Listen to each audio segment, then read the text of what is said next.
Alors, une question que j'ai entendu ce matin débattre, c'est la question de l'Europe et de l'Europe des nations. Alors, est-ce qu'en phase équinoxiale, nous sommes actuellement à la charnière entre la socialité et l'équinoxialité, donc les choses ne sont pas claires, elles vont se clarifier avec les mots qui passent. Est-ce que la question des nations sera relativisée ou est-ce que sera renforcée?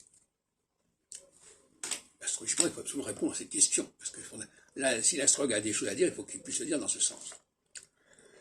Et, d'une certaine façon, le nationalisme n'est pas favorisé par l'équinoxialité. C'est pour ça d'ailleurs que la question du siège de la France à l'ONU, au Conseil de sécurité, se pose. Parce que ça fait sens au niveau de la nation, ça n'a pas tellement sens au niveau de l'Union européenne. Donc, en phase équinoxiale, ce qui intéresse, c'est la réalité, les rapports de force, la réelle politique,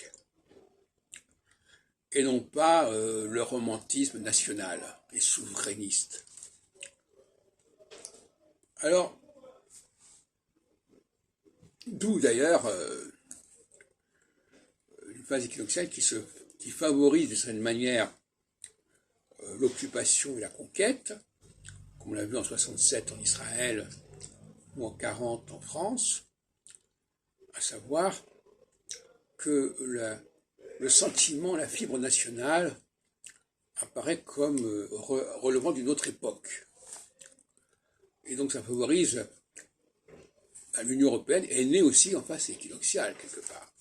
Les années 50, 53, 54. Donc la logique unionienne, la logique impériale, la logique coloniale est favorisée par l'équinoxialité. La solsticialité, en revanche, c'est un peu le repli identitaire à la façon du Rassemblement national, mais aussi à la façon d'un certain gaullisme des années 58-60, qui finalement a laissé l'Empire se désagréger, parce que la solsticialité, c'est la désagrégation des empires. Et l'équinoxialité, c'est le renforcement des empires.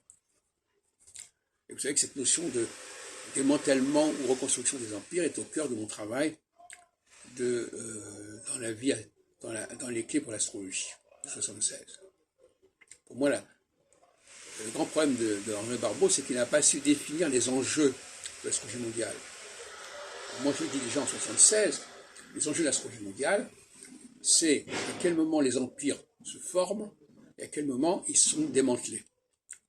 C'est-à-dire ce qui s'est passé en 1989, notamment, avec le démantèlement en phase solsticiale, d'abord du pacte de Varsovie avec les différents pays satellites, et ensuite, 2 ans plus tard, donc dans la foulée de la phase solsticiale, toujours en phase solsticiale, de l'effondrement de l'Union soviétique. Donc, le nationalisme nuit à la notion d'union et de fédération, et inversement.